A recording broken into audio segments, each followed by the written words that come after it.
नमस्कार दोस्तों, स्वागत है आपका एक बार फिर से stories with P S Rathore पर। आज की कहानी है भगवान विष्णु के हयग्रीव अवतार की कथा। तो आइए करते हैं शुरुआत। एक समय की बात है, हयग्रीव नाम का एक परम पराक्रमी दैत्य हुआ करता था। उसने सरस्वती नदी के तट पर जाकर भगवती महामाया की प्रसन्नता के लिए बड़ी कठोर तपस्या की। वह बहुत दिनों तक बिना कुछ खाए भगवती के माया बीज एकाक्षर महामंत्र का जप करता रहा। उसकी इंद्रियां उसके वश में हो चुकी थी। सभी भोगों का उसने त्याग कर दिया था। उसकी कठिन तपस्या से प्रसन्न होकर भगवती ने उसे तामसी शक्ति के रूप में दर्शन दिया। भगवती महामाया ने उससे कहा, महाभाग, तुम्हारी तपस्या सफल हुई। मैं तुम पर परम प्रसन्न हूँ। तुम्हारी जो भी इच्छा हो मैं उसे पूर्ण करने के लिए तैयार हूँ। वत्स, वर मांगो। भगवती की दया और प्रेम से ओतप्रोत वाणी सुनकर हयग्रीव की प्रसन्नता का ठिकाना न रहा। उसके नेत्र आनंद के आंसुओं से भर गए। उसने भगवती की स्तुति करते हुए कहा, कल्याणमयी देवी, आपको नमस्कार है। आप महामाया हैं। सृष्टि, स्थिति और संहार करना आपका स्वाभाविक गुण है। आपकी कृपा से कुछ भी असंभव नहीं है। यदि आप मुझ पर प्रसन्न हैं तो मुझे अमर होने का वरदान देने की कृपा करें। देवी ने कहा, दैत्यराज, संसार में जिसका जन्म होता है उसकी मृत्यु निश्चित है। प्रकृति के इस विधान से कोई नहीं बच सकता है। किसी का सदा के लिए अमर होना असंभव है।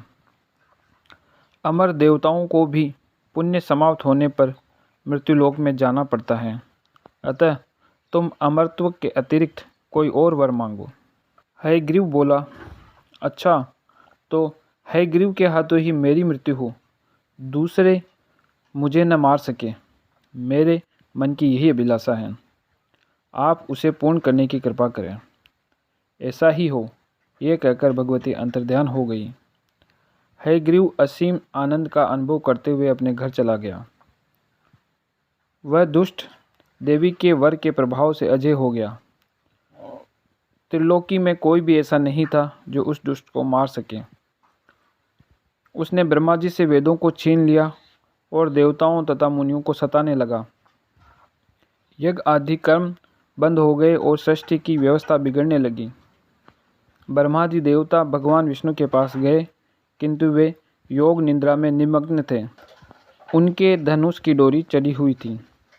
ब्रह्मा जी ने उनको जगाने के लिए वर्मी नामक एक कीड़ा उत्पन्न किया। ब्रह्मा जी की प्रेरणा से उसने धनुष की प्रत्यंचा काट दी। उस समय बड़ा भयंकर शब्द हुआ और भगवान विष्णु का मस्तक कटकर अदृश्य हो गया। सिर रहित भगवान के धड़ को देखकर देवताओं के दुख की सीमा न रही। सभी लोगों ने इस विचित्र घटना को देखकर भगवती की स्तुति की। भगवती प्रकट हुई। उन्होंने कहा, देवताओं, चिंता मत करो, मेरी कृपा से तुम्हारा मंगल ही होगा। ब्रह्मा जी एक घोड़े का मस्तक काटकर भगवान के धड़ से जोड़ दें। इससे भगवान का हयग्रीव अवतार होगा। वे उसी रूप में हयग्रीव दैत्य का वध करेंगे। ऐसा कहकर भगवती अंतर्ध्यान हो गई। भगवती के कथनानुसार उसी क्षण ब्रह्मा जी ने एक घोड़े का मस्तक उतारकर भगवान के धड़ से जोड़ दिया। भगवती के कृपा प्रसाद से उसी क्षण भगवान विष्णु का हयग्रीव अवतार हो गया। फिर भगवान का हयग्रीव दैत्य से भयानक युद्ध हुआ। अंत में भगवान के हाथों हयग्रीव की मृत्यु हुई। हयग्रीव को मारकर भगवान ने वेदों को ब्रह्मा जी को पुनः समर्पित कर दिया और देवताओं तथा मुनियों का संकट निवारण किया। इसी तरह की कहानियाँ सुनने के लिए इस चैनल को सब्सक्राइब करें।